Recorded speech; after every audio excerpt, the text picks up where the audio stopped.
If in India the belief is also wealth and Yes. not only wealth, the core question that most of us are faced with in our daily existence as our corporations, what is the purpose of a corporation? What is the motivation that should ideally drive a corporation?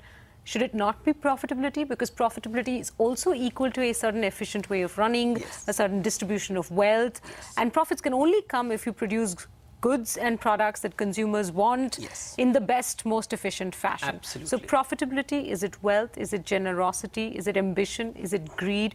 What should the purpose and motivation of a corporation be?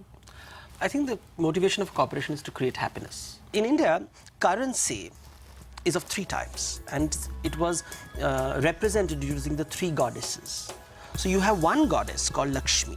So you have this goddess who is sort of famous for sitting on a lotus. Everywhere in India you have this image.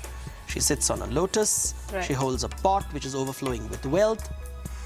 And you have another goddess.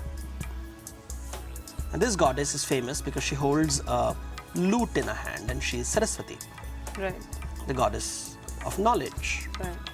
And there's a third goddess. And if you go to Bombay's Mumbai Devi temple, or if you go to the Mahalakshmi temple, for example, you will see these three goddesses, and one holds a trident, and she's called Durga. Durga. So you have, forgive me, but now this has unfortunately become a very infamous term. It's LSD. One is material, tangible wealth. Right. The other is intellectual wealth.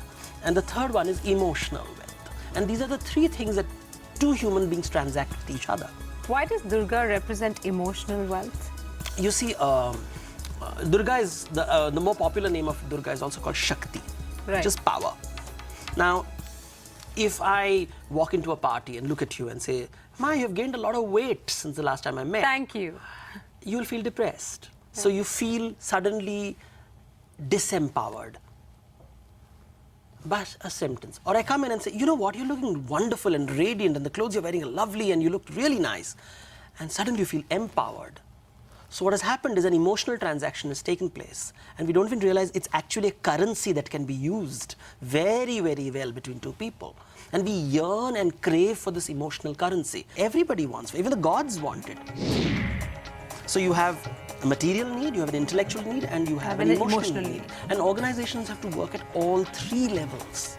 The question is somewhere along the line, the balance scorecard, if you look at it carefully, is about LSD.